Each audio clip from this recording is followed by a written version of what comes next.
And here we are. Welcome to yet another open Q&A for Google Workspace. My name is Pete Moriarty. I'm here to help small businesses succeed, helping you systemize, organize, and scale using Google Workspace and many other small business tools. Now, if you're new to the channel, if you're new to around here, this is about answering your questions to do with Google Workspace. So head along to ask.itgenius.com and you can pop in a question. I'm going to answer as many of those as I can live in the next hour and 15 minutes roughly.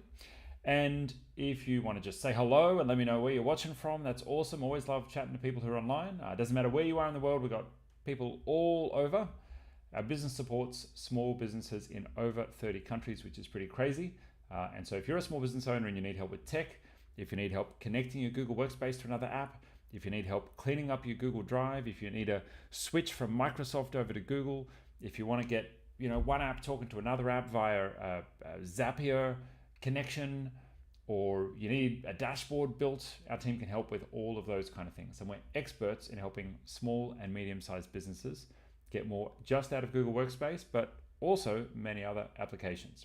So if you're interested in that, you know what to do. Click the link down below this video in the description. Have a chat to our team, do a free consultation with our team. They're not going to hard sell you on anything. They're just going to try and provide value. Or if you want to do an IT audit or a systems health check, the health check is free. That's just kind of like a light look under the hood. If you want to do a more in-depth audit, we have paid audits available. Plenty of options if you want to see what's going on with your IT and get some help from our team. And they are an amazing team, really all dedicated to helping you and your business.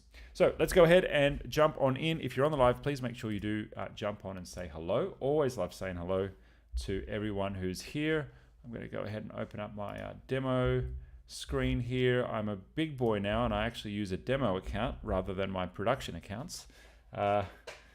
Makes it a little bit easier, doesn't it? All right, cool. So here's my questions. If you go to ask.itgenius.com, you can put in your question here. It's a democratic system and they get upvoted to the top.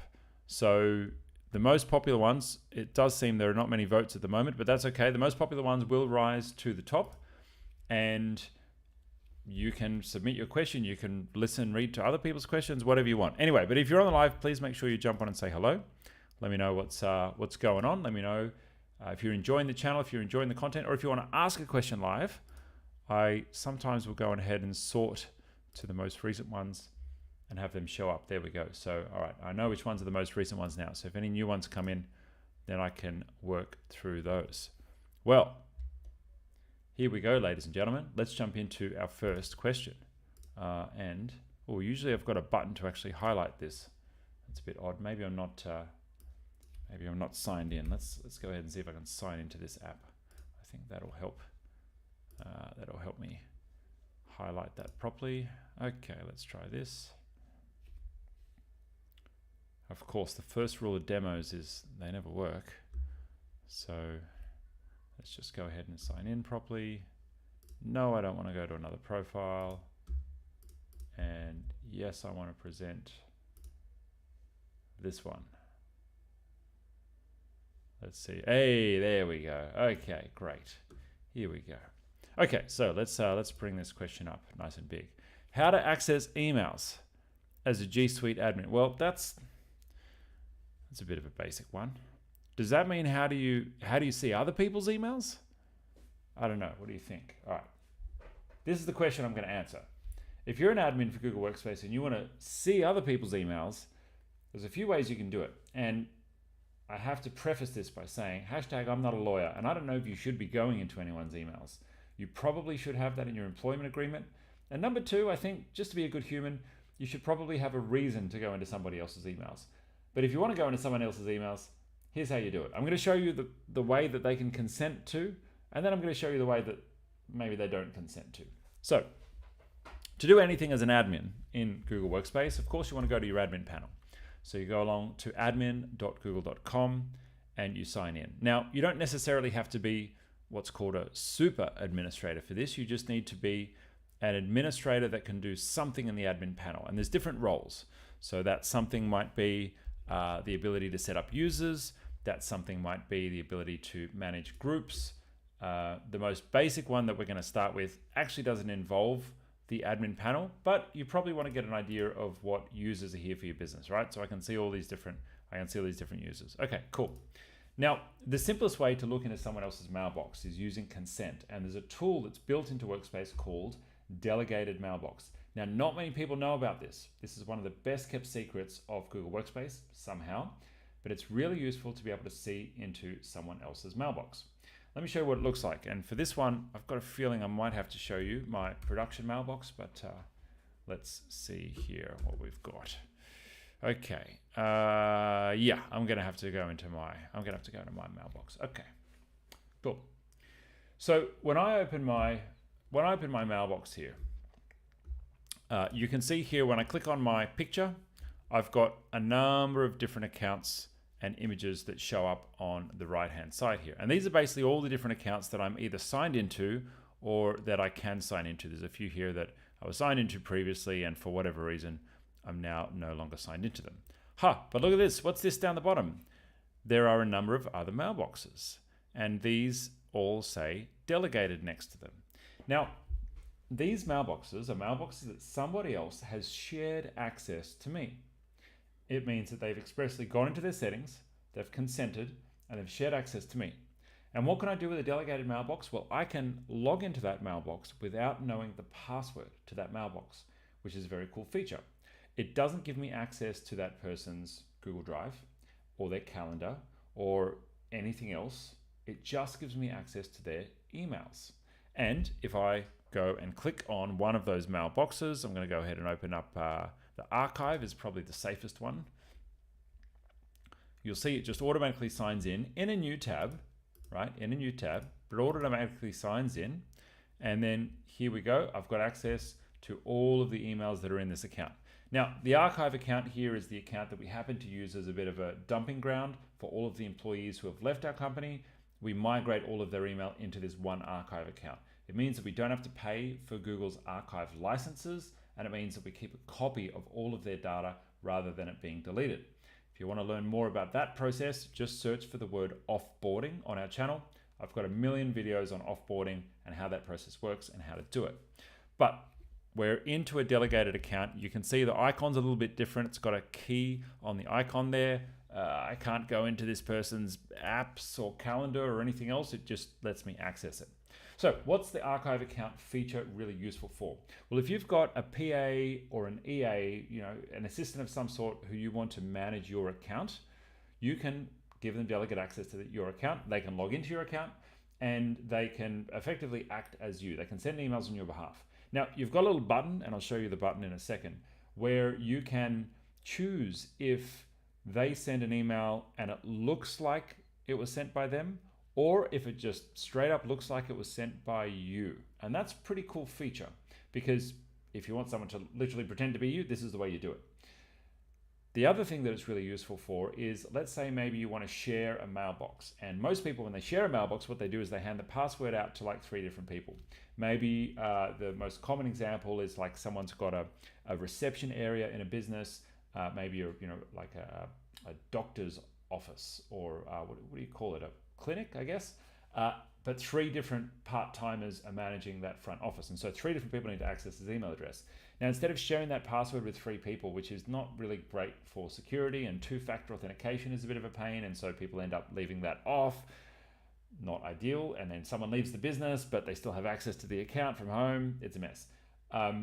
What you could do is set up one delegated mailbox in the middle, and then share that delegated mailbox out to 3 different individual user accounts. Then you have an audit trail, you know who has accessed what, and makes it really easy for you to access that as a shared mailbox in a secure way. The third reason you might want to do a delegated mailbox is if you are going on holiday, or someone else is going on holiday, and as a temporary measure, someone wants to be able to check somebody else's emails. It means that you don't have to, again, share passwords, which is not a good idea. And if you give a password, it means you give access to the whole account. Your mail, your drive, absolutely everything, your chats. That's the kind of thing you don't really want to share. But if you want someone to just check your emails, delegated mail is the best way to do it.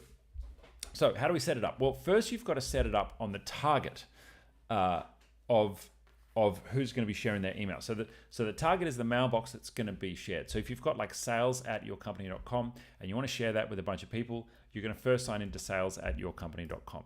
Now I'm going to sign into my account here, and we're going to use our imagination. So I'm just going to go ahead and pretend, because I think everyone here will be able to imagine what we're doing for the sake of the demo. I go into my account settings in Gmail from the target account or the account to be shared. I click on accounts and I go to grant access to my account. So if I click add another account here, I can go ahead and share that account to someone else on my team. So it's going to ask me to just log in again there, triple check that it's really me. Thank you, Google, for looking after my security. And I'm going to put in the email address of the person, right? Now, hopefully this is a valid alias. Okay, cool. So a confirmation has been sent to the person. And once that person accepts the invitation, they're going to show up here as an accepted account. Now, here's one that I prepared earlier. If I go to my actual inbox and I go to my settings here, under accounts, you can see here, there's multiple people in my company that have accepted my invitation to see my emails. Now, what does it look like to actually set the settings of these accounts? You would have noticed here, there's two options. One is mark red. Do I want to leave, do I want to make a conversation red when someone opens it, or do I want to leave it as unread? Personally, I tend to leave that, I don't know what's actually on my account. There we go, mark conversation as red. Okay, cool. So if my PA has read it, then it marks it as red. That's useful for me. I don't know if that's useful for you or not, but that's how I like to do things. Next, show the address and the person who sent it, sent by, or show the address only. So that's the little sneaky feature that I mentioned earlier, which allows you to say who sent the email. Now, I like my PA sending emails on my behalf. That makes my life easy. But every now and again, if they make a spelling mistake, I don't want that to look like I've made a spelling mistake to the person who's receiving my email, right? So I like that setting there, saying that it was sent by someone else, because it says, okay, someone else is helping manage Pete's mailbox. And even if it has Pete's signature on it, you know, the essence of the email is coming from Pete, but the blame lies on someone else if they get a spelling mistake wrong. I'll leave that one up to you, how you decide to do that, right? But anyway, that's how you set it up. So this is a very long-winded way of getting to what this person was actually asking about, because they're kind of asking like, how do I look into someone's email? And there's a few really clever things that we can do in the admin panel. And I know I'm kind of teasing you with the answer here, but I want to show you all the ways that you can access different people's mailboxes, because there's a lot of really cool things that you can do here. Before we get into my final answer, and yes, I'm going to tease you just a little bit longer, back in the admin panel, we can go to our reporting section here. And honestly, this reporting section has gotten really, really, really powerful over the years. Not only does it give me things like, you know, how many people are using what apps and, you know, what their activity like is, you know, activities like and all that kind of thing. I can go into this audit and investigation section, and I can pull up all kinds of information about what's happening in my Workspace account. Check this out here. We have a Gmail messages log. And so inside my investigation tool, I can start to run searches for messages that are flowing in my business. Now, you can see here the message that was just sent to Mary as an invitation to manage my mailbox. Look at this. I'll see if I can open the individual message here. I'm not sure if it shows the message. Yeah, it appears it does. There we go. Okay, so it's got the headers and then the business message. Now, I've got to justify a reason to view it because I want to. Here we go.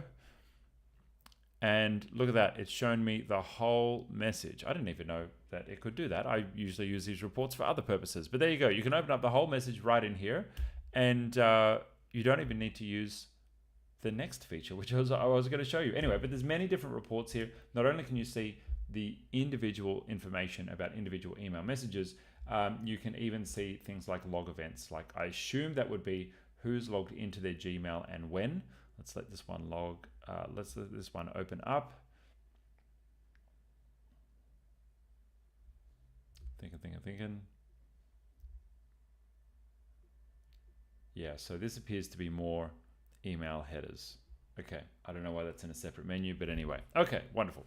So that covers how you can run reports, and you can see messages here from the admin panel. Now, granted, I'm a super administrator, which means I can do absolutely anything in the account. If you can't see this, even though you can see the dashboard, you'll want to check the administrator roles and see what permissions you've been granted as an administrator, because there are different roles with different levels of access.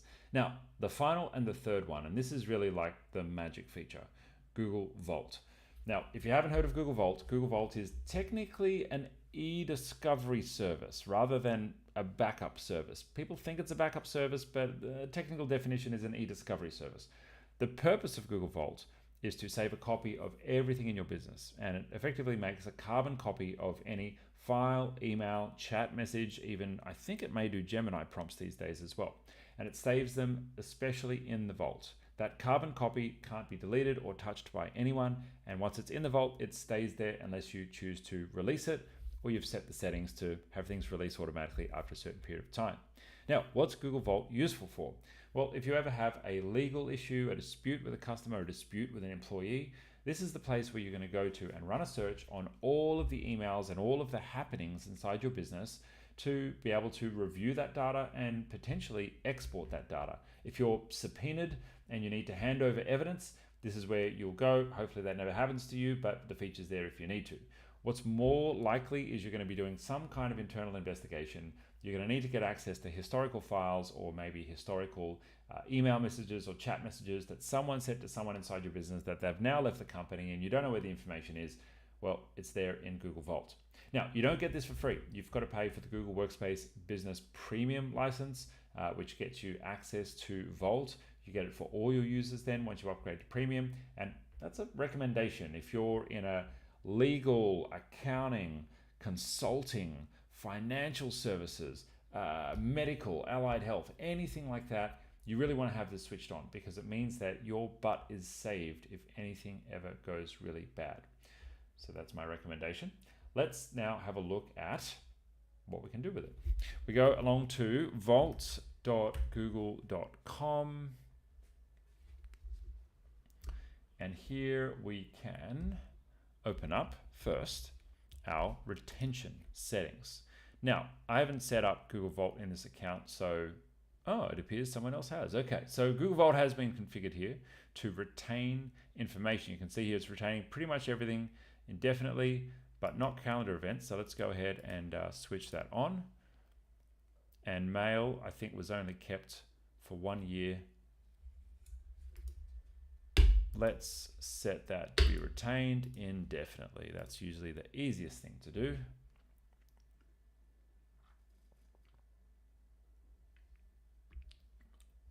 Wonderful. Okay.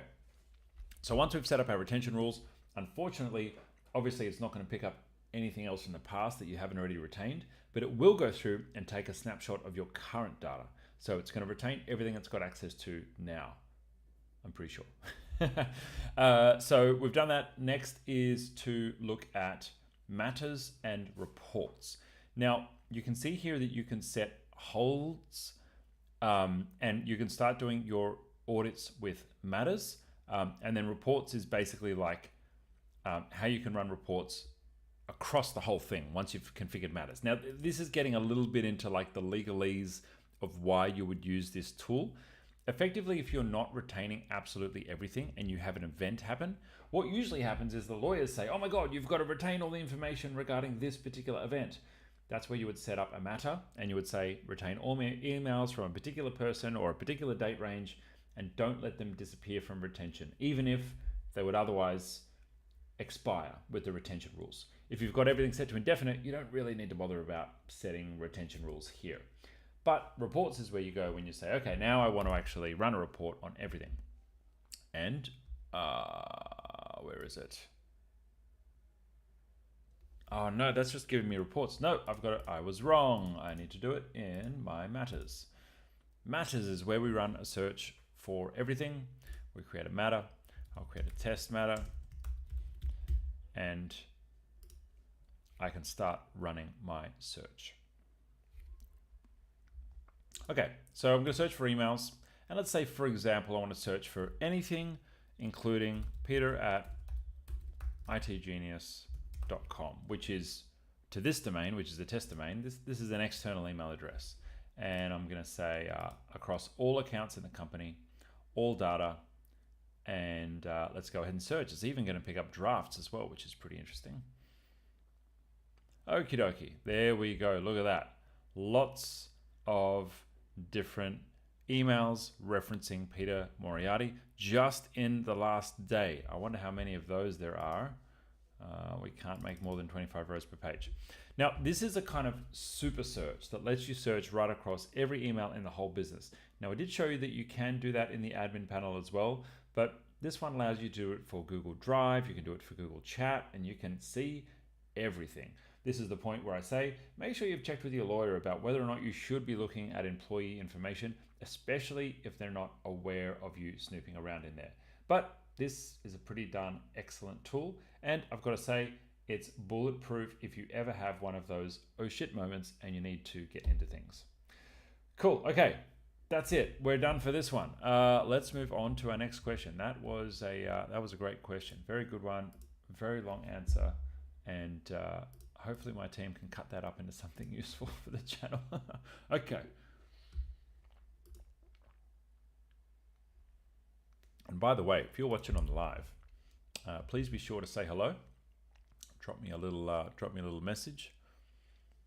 Always good to know who's watching, where you're from, what's going on. We got lots of people watching, which is great.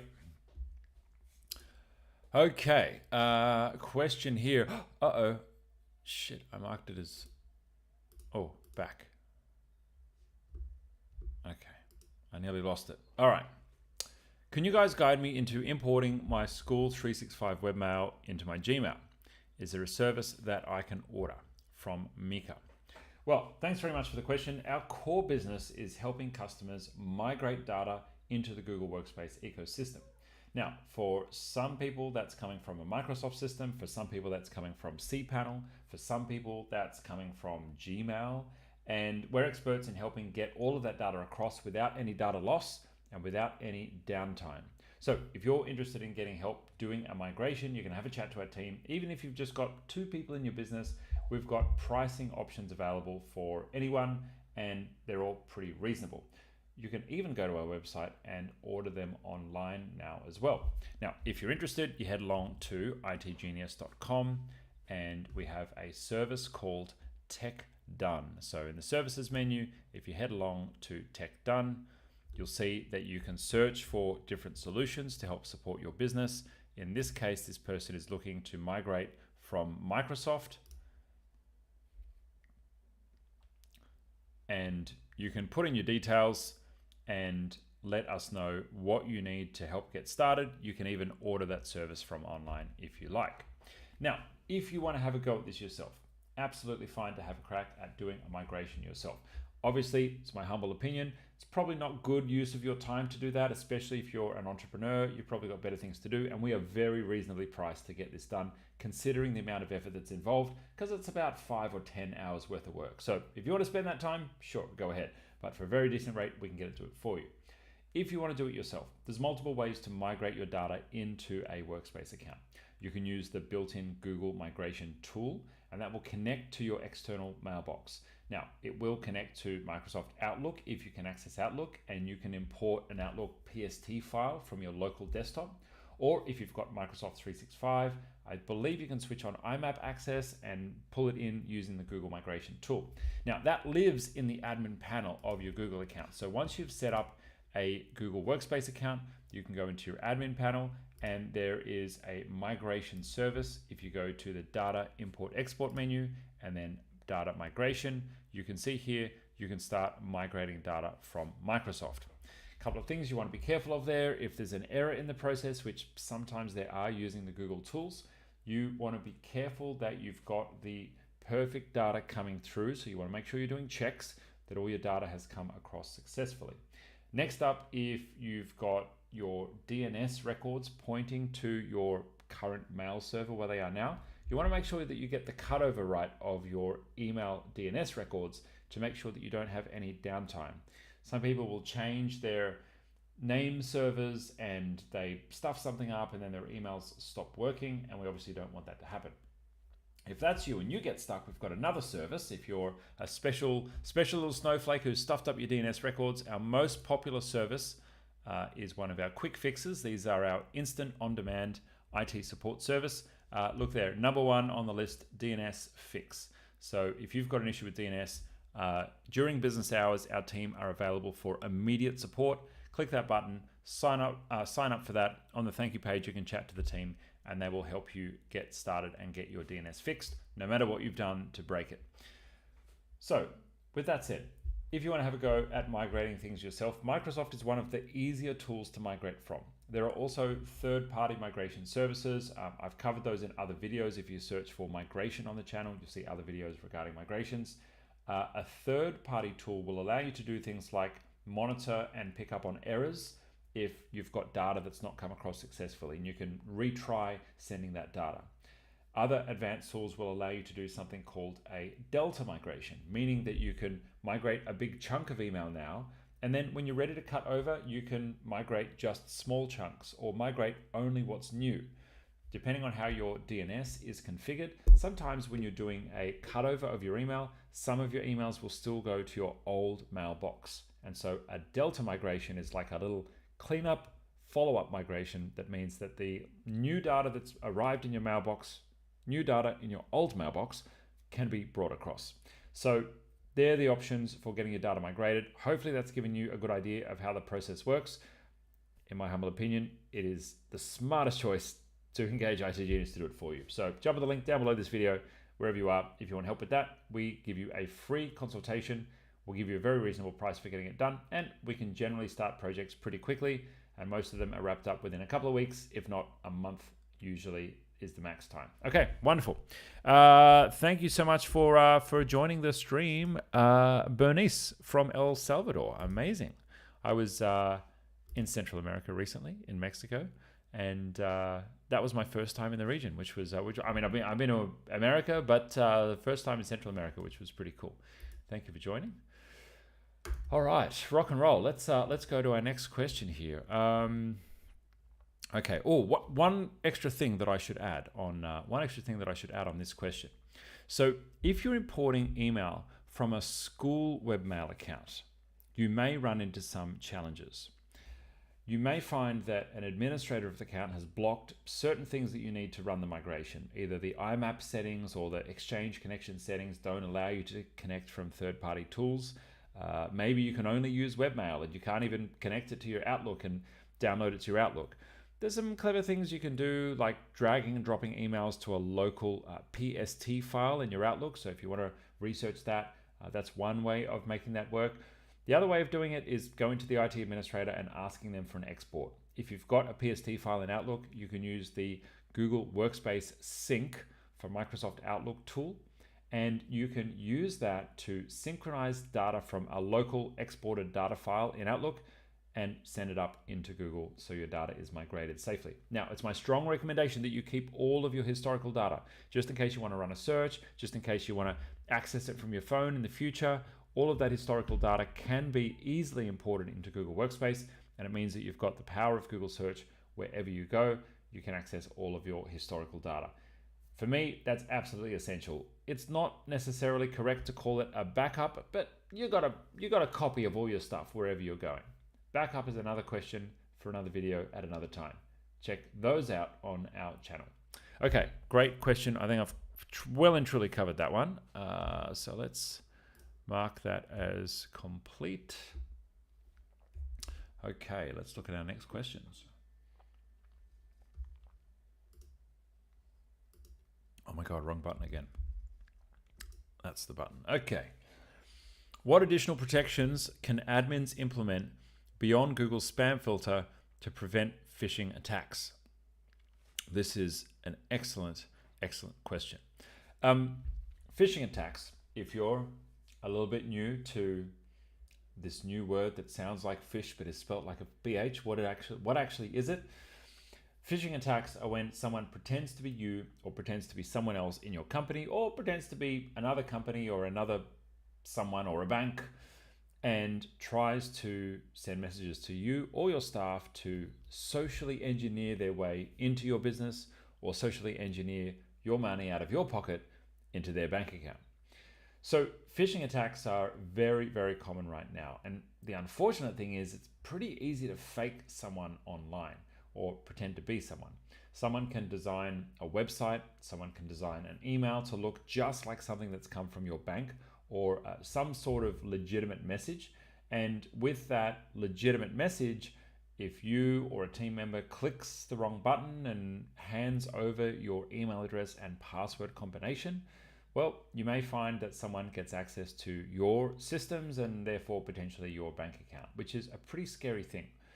Unfortunately, many banks, insurance, and financial institutions won't help you in the case that you willingly transfer your money to someone or you willingly give up your email and password to someone who then transfers money out of your accounts. And getting access to your email is a treasure trove of information.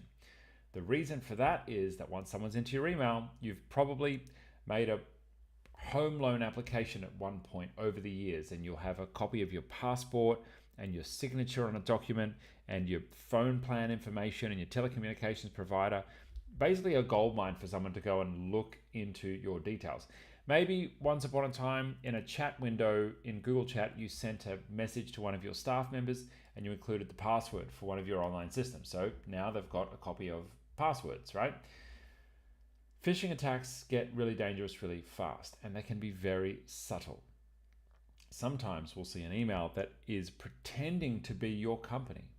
It appears to come from a real email address at your company. It may have been sent from an external server, but it will actually look like it's a real email address from your company. And these are the most dangerous ones because people look at that email address and assume that's correct. My staff have received emails that look like they come from peter@itgenius.com. And some of them have considered acting upon them. Thankfully, nothing bad has happened yet. And most of the time, the team will pick it up, or at least they've got a good policy of checking. But what else can we do to protect ourselves from these kind of attacks? Well, Google's got some built-in features, and then there's also some third-party solutions and third-party features that you can look at as well. So Google has a built-in spam filter, and the spam filter is pretty good, but it doesn't always catch all of the phishing attacks. Personally, I don't know why. I know Google are putting a lot of effort into getting better at detecting and stopping phishing attacks, but I don't know why they don't do an awesome job of that, frankly.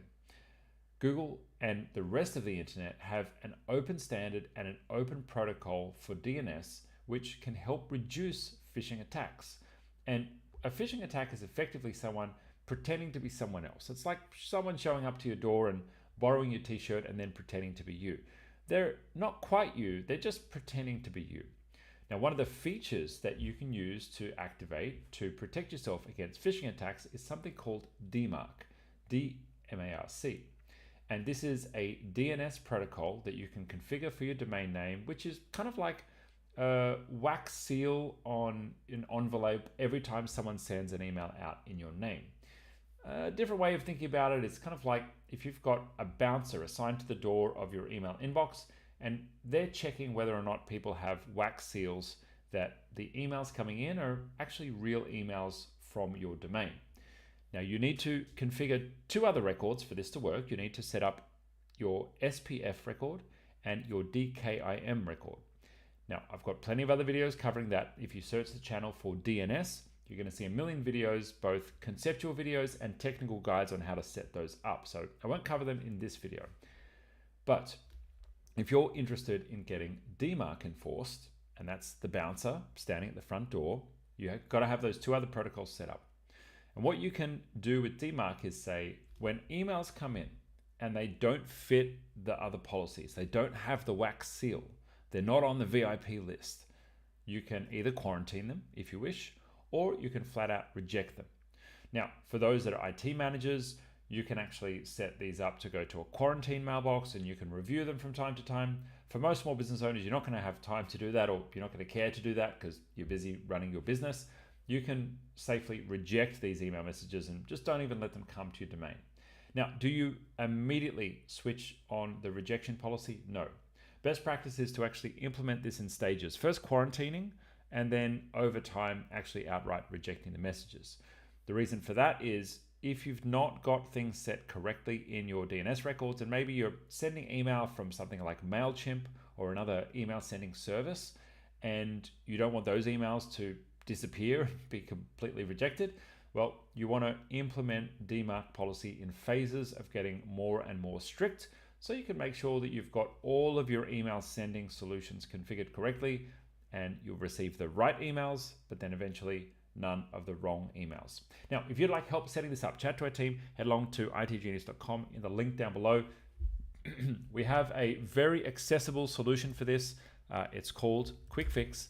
Head along to our website, jump on to the Quick Fix button on itgenius.com, and you can select a DNS setup quick fix. Very affordable, 300 Australian dollar dues, which is about 200 USD.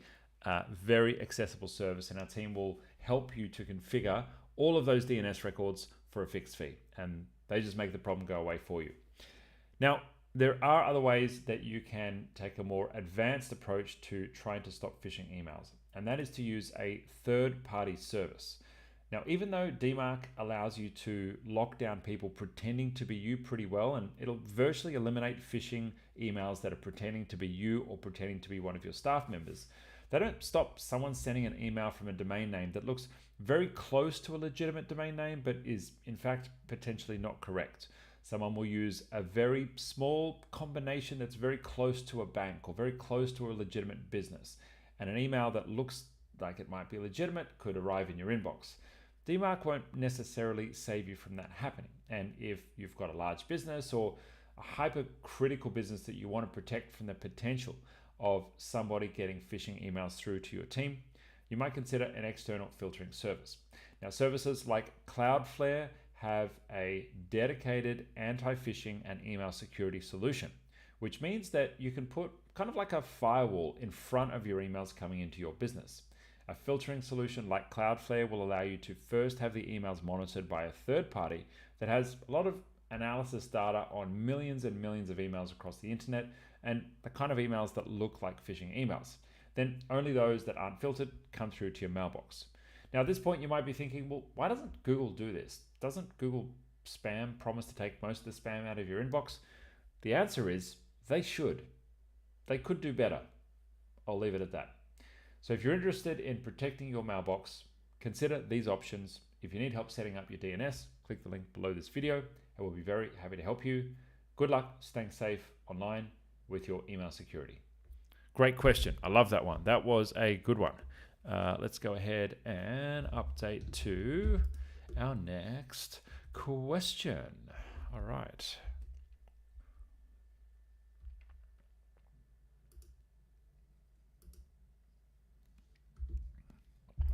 Tell you what, we're adding more questions that I'm answering here. All right. How can a business ensure smooth email recovery? That's an interesting question. Smooth email recovery. And what role does Google Vault play in compliance? Well, I already did a big one on Google Vault, so I'm not going to cover that one again. How do you ensure smooth email recovery? I assume that means recovering an email that's been deleted, but we've already covered that. Oh, and I've got something on my camera lens. Okay, well, hopefully that's not showing up too bad on the teleprompter. Now I made it worse by touching it. Well, my poor edit team will have to deal with that. Okay, let's look at the next one. Oh, this is an interesting one. What are the most common DNS misconfigurations affecting Google Workspace, and how can they be fixed? Well, let's talk about DNS and Google Workspace. Many business owners step into the treacherous waters of attempting to update their own DNS settings. And if you're like many customers who come to us and say, help, my email's down, usually they are filled with regret. Unfortunately, and I'll say that this isn't really your fault, but many web hosting providers, online providers will give the indication that you can set your DNS settings yourself. And yes, for some people, they'll follow the help guide, follow the instructions, and everything will work out. But for many people, they'll follow the instructions, get halfway through, something will go wrong, and they won't know how to fix it. And I kind of put this down to like doing home DIY. Every time I do DIY at home, I get halfway through a job and I realize I don't know if I know what I'm doing here, and I don't always know how to fix the problem. Sometimes I'm like halfway through replacing something to do with plumbing and everything's in pieces and it's not working and I don't know how to put it back together, and now I don't have a toilet to use.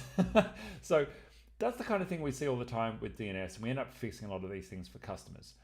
Usually, the most common issue is someone's trying to change web host, or someone's trying to change domain name registration provider, and they change something called the name servers. Now, the name servers, it might be ns1, ns2 dot some kind of domain.com. It might even be .yourdomain.com.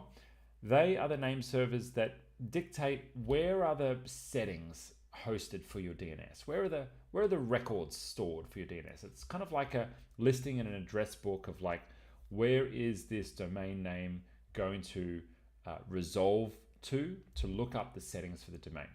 And when you change web host and they say, hey, update your name servers to Wix or Squarespace or whatever you need to update it to, emails suddenly go down. And usually that's because that person hasn't configured the correct records in the new place for the settings. Imagine if you go to a library and they say, sure, go down to aisle 5, and you go to aisle 5, but it doesn't have an index at the end of the aisle. You don't know what's in aisle 5. That's basically what's happening when you change the name servers, but there's nothing there in the settings file for your domain name on the new server. Now, what you need to do to fix that is to recreate the records. But the problem is, if you've already moved away from an old provider, sometimes you don't know what the records are, sometimes the old provider was lost, that results in emails down.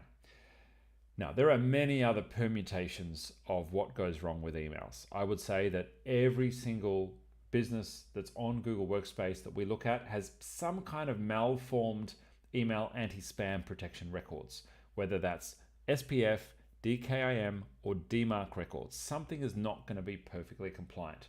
I've made other videos on how you can check these records. You can head to itgenius.com/DNS, and that'll redirect you to a DNS tool which will help you to check each of those records.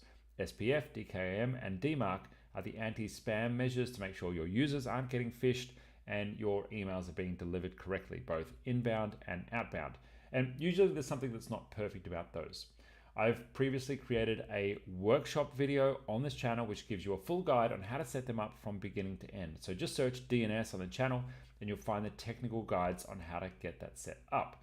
But once that's set up correctly, is that everything to do with your DNS? Yeah, that's probably right. You get your anti-spam stuff right, you make sure your name server is correct, and all should be fine. Now, if you're someone who's in the process of changing to a new web host or changing to a new DNS provider, I've got a strong recommendation for you. And I earn no money from making this recommendation. It's just good practice, and it's generally something that's helpful to business owners. That recommendation is Cloudflare. You've probably heard of them before, and they're a service that helps you to protect your website through a web firewall, but they also do something pretty nifty with DNS. And that is that if you have an existing valid DNS provider and you move to Cloudflare, just by entering your domain name, it will automatically search all of your DNS records and enter them in a DNS settings file inside of Cloudflare. In most cases, you can then change your name servers for the domain name to point to Cloudflare, and Cloudflare's got the index for aisle 5 all ready to go for you. Now, Cloudflare is a free service. You can upgrade to more advanced tools if you've got a business that's got high traffic or you want access to some of the advanced features that are there. But the free plan is more than adequate for most very small businesses that just have a basic website that needs basic filtering and DNS hosting. The DNS hosting is completely free, which is great. They make their money on the small amount of businesses that upgrade to higher tier plans, and it is an absolutely bulletproof service. This may even speed up your website because Cloudflare includes some automatic caching, which means that they help to deliver your website faster to visitors in different places around the world. That's some of the things that can go wrong with your DNS, particularly if you're working with Google Workspace. Many people get their MX records wrong, which is the setting up of where your email should go. If you'd like a video on how to configure those correctly, well, I'll put some recommendations here somehow on the channel. If you need help getting a DNS fixed, click the link down below. We have an instant support service available during business hours for Australia's and the Americas time zones. where you can get any problem to do with your fix, any problem to do with your DNS fixed immediately by our team. All right, that is a great question. That's a fun video. Our team could put something super, hyperbole on the title. Don't make these 3 mistakes with Gmail. Okay. Well, friends, thanks so much for everyone who's on the live. Always lovely to be live with you. Say hello if you're still watching. Hey, if you want me to answer something, just drop it in to ask.itgenius.com.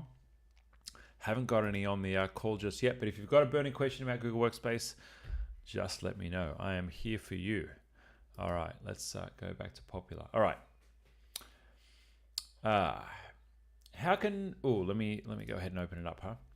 How can businesses manage Google Workspace plugins to improve productivity while reducing security risks? I really like this question. If you're a business owner and you've got Google Workspace, but you're finding that your team are going nuts with installing plugins, add-ons, extensions, and you're starting to feel a bit of a loss of control of what's going on with your IT. Well, this is a very valid concern, and there's something that we in the IT world know as shadow IT, which basically means stuff that your team are rolling out themselves without necessarily being sanctioned by the IT department. If you're a small business owner, that's probably you.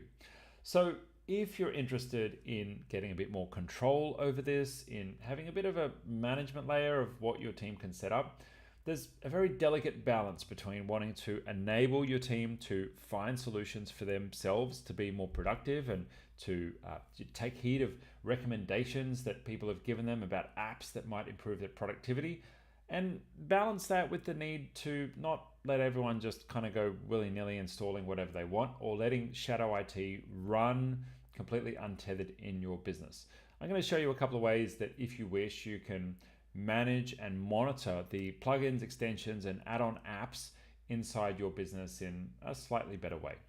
Before we jump into how we manage it for our team, there's something that you can do as a good practice, and I guess I would extend this to saying this is good practice for you to do as user education for your staff, so that you can make sure that you're helping them to know what's safe, what's not safe in the world of external apps and plugins.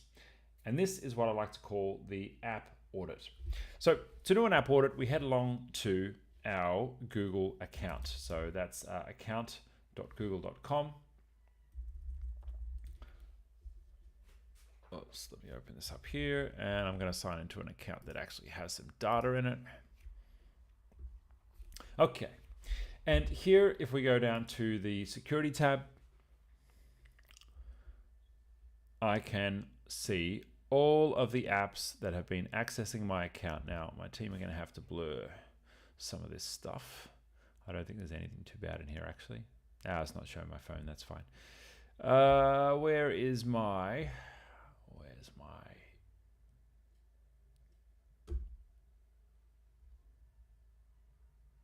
are the accounts? Here we go. Okay, I found it. Your connections to third-party apps and services. So I'm going to click See All Connections.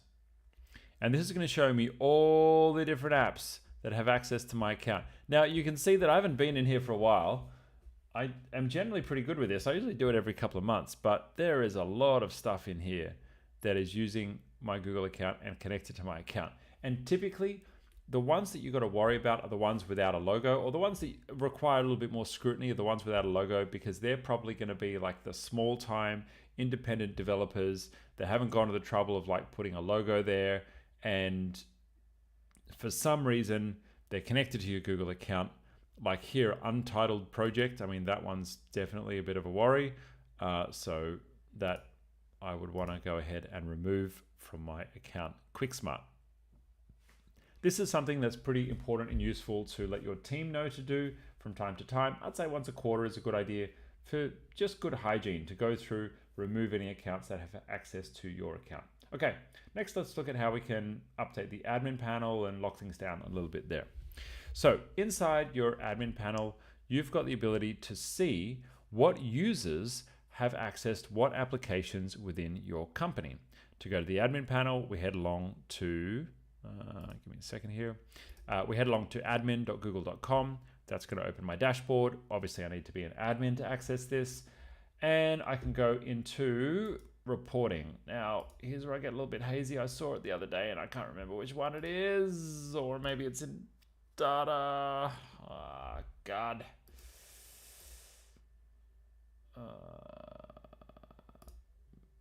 Is it in Marketplace Apps? I'm going to come back to that one. Data integrations, no. App reports, user activity maybe.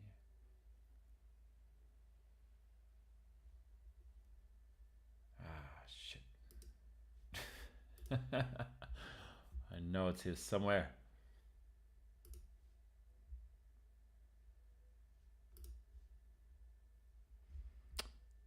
Oh boy, where is it?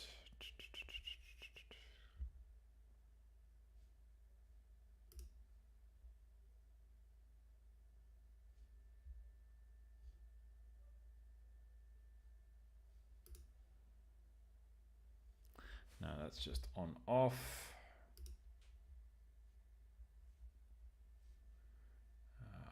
And this is where I wish I had my team to ask. Apps extensions.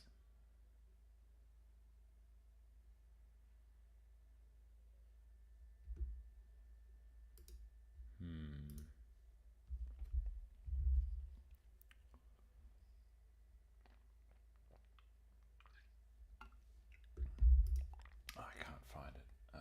User reports maybe. Apps usage. I think this might be the one. Aha! Found it. No, that's not the one. Grab a cup of tea if you're listening onto the live, or just skip forward. Sorry, guys. Oh, God. All right, that's all right. I'm gonna. You know what? My team are gonna have to AI voice over the top of this one. Activity. No, that's not the one. Okay, well, in the apps report that I'm actually talking about, you can view what users, let me try that again.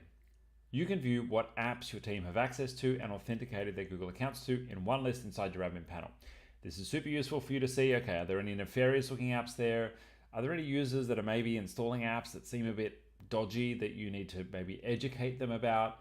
Are there apps that are popular that maybe you want to whitelist or approve for everyone in the business? While we're talking about whitelisting, let's see how we can actually adjust the access to apps, because you've got a couple of different methods. If you want to go full hog and really lock things down, it is absolutely a possibility. You can set up a blacklist or whitelist and effectively lock everything down if you want to. We do that using the application settings menu. So I'm going to go ahead and go into, where is it? In apps, and then marketplace apps in the apps list.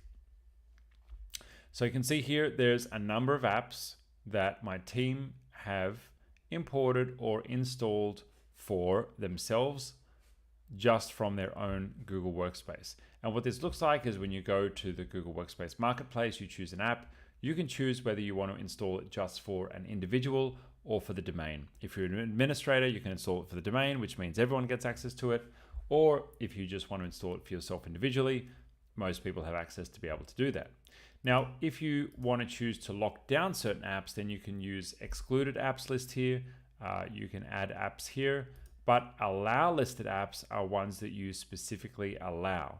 So if you want to change your settings and say, look, only apps on the allow list are allowed to be included, here's where you would create an allow list. Now, there's also extensions for Google Workspace as well, which are different to apps in the app marketplace. A little bit annoying, a little bit hard to grasp your head around, but apps are more related to web apps or integrations, whereas extensions live inside of Google Chrome. They live up there in the top right-hand corner near the end of your URL bar. So can we control those extensions? You betcha we can. And this is one of my favorite things to do inside of Workspace. So in the left-hand menu, if you go to Chrome browser and then apps and extensions, you'll see here, this is where we set the extensions for our company. And these are things that can automatically appear in the Google Chrome browser for anyone in your business. Now you'll see here that LastPass, I assume LastPass has been set up. Maybe let's go to the organizational unit that I'm in. Huh, interesting. I don't know why I can't see that here. It should be here. Anyway, maybe LastPass hasn't been set up. Let's go ahead and set up LastPass. I'll demo how you can set up LastPass for your users. Don't give me hate about using LastPass. I've made many videos on why we still use LastPass instead of switching to something else. If you're interested in those, go have a discussion in the comments on that video, but save it. Anyway, let's go ahead and install LastPass here. I'm going to go ahead and look for an app from the Chrome Web Store. I'm going to search for LastPass, and I can choose to force, whoa, what happened there? Here we go. I can choose to select this app. I bet you that's why. I bet you it's on the second page. There we go. Okay, cool. So LastPass is force install. We've set it by default to force install, and I can even choose to pin. Oh, that's version pinning. No, I can even choose to pin it to the menu bar up the top corner here, but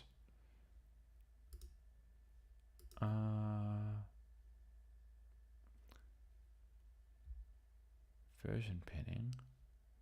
Huh. Pretty sure it should let me stick it to the menu bar. Maybe not. Okay. I'm getting tired now.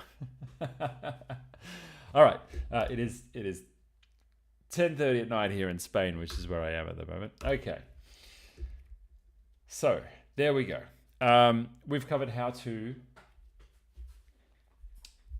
search for apps in your individual account and how your users can have good hygiene around managing which apps connect to their account. We've covered how you can search for apps that your users are utilizing inside the admin panel, get insights about that, maybe inform yourself on how you want to educate and update your staff about what apps they should and can or cannot be using. And then I've shown you 2 ways of rolling out policies regarding apps, both domain level installation apps that are integrations with your Google accounts, and then Chrome apps and Chrome extensions that can be pushed down to Chrome browsers. Now, these can be pushed not just to a Chrome browser on a desktop, but also a Chromebook, a mobile device, a tablet, anywhere where you've got a Chrome device that you can sign into. You can start changing the settings here via the Chrome settings menu. Very, very powerful. If you'd like to learn more about this, click the link down below this video. You can do a free consultation or a free health check for your Google Workspace account with our professional team. Look forward to seeing you in the next one. All right, now that's my outro for that video. I am going to take a break now, unless there is something that I can answer very quickly. I'm pretty done because I can feel myself getting tired, and that means it's time to finish. All right. Richard has said, I'm going to take you on, Richard, because you are lucky, Mr. Live. Would you demonstrate how to set up passkeys on users in a random OU? Oh yeah, that's a good question. That's a great question. All right, cool. So if you'd like to configure Google's brand new Passkeys feature for your staff, you can help to improve the security of your team members by allowing them to, where possible, avoid using a manual password and instead using the biometrics of their device to log into their account. Now, this may work if you're operating on a mobile, and most desktop computers also support this as well, either with a fingerprint scanner or with using your phone as the biometric scanner to get into your account. Now, do passkeys mean the end of passwords forever? Maybe, we'll see. Passkeys are being rolled out to many different applications, and they're a safer way of identifying who is the person accessing an account, and it's one less password to enter, so that if you've got some kind of compromise on your local device, you're less likely to be compromised by someone else learning your password. So are passkeys a good thing? Yes. Should you set them up? Definitely. Do you need to change a setting in your Workspace account for it to work? Yes, you do. let's look at how we do that. So jumping into your admin panel, you will need to be an administrator for this. admin.google.com will get you in. And in the security menu, you will see authentication. And there you will have what's here called passwordless, but this actually relates to Passkeys. Now, if you want to roll this out for your whole company, that's everyone in the business, you just go ahead and tick the button and then go ahead and click save, and that's going to roll it out for everyone.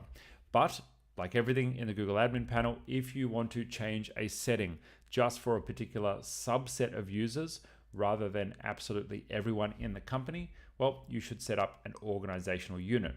Now you'll see here on my test account, I've got lots of different organizational units because lots of people have set up their own tests. If I, for example, go into my OU, which is called board here, I can change the settings just for this OU.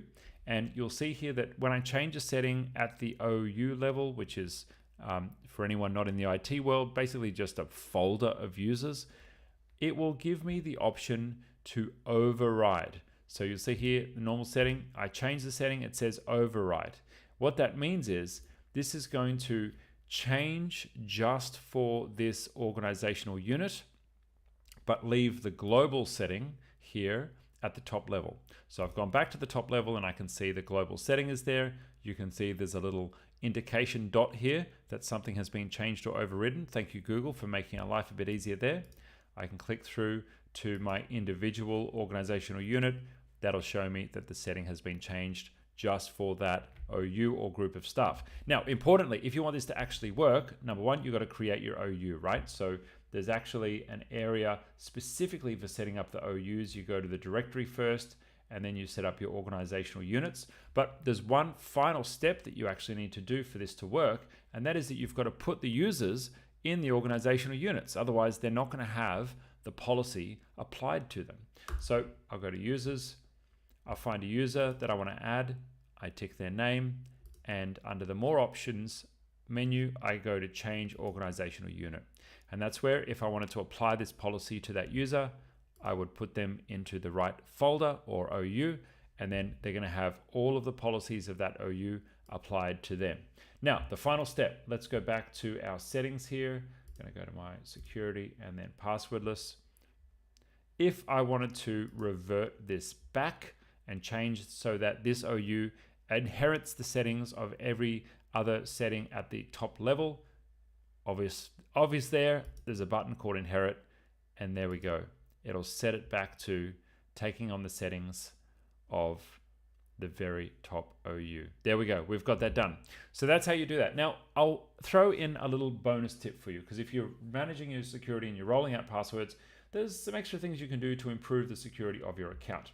If you head along to two-step verification, we mention this in almost every single video on the channel. You absolutely must enforce two-factor authentication across your domain.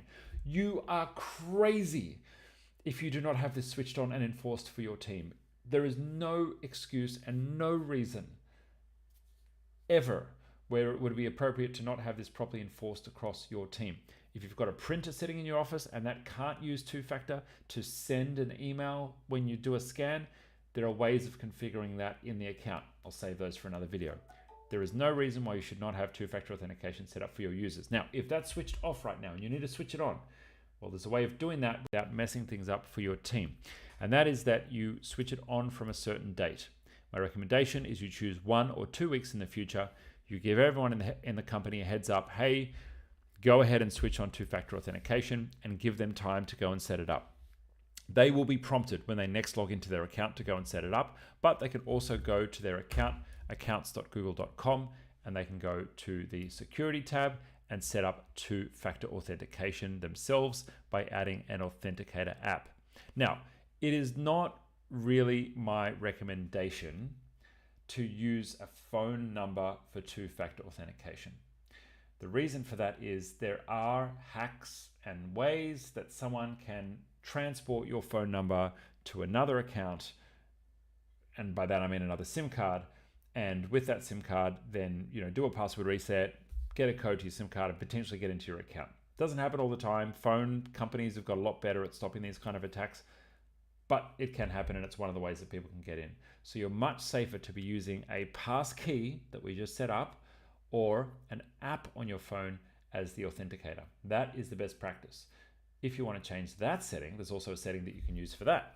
So back in our admin console, under two-step verification, you'll see here you can use any verification method except, oops, hold on, is that it? Any verification method except text or phone call. And that protects you from those kind of attacks. This is our recommended best practice for two-factor authentication. It's been tried and tested, and I have thousands of customers on Google Workspace, 25,000 employees that we support across all of the companies that we look after. Never had this compromised.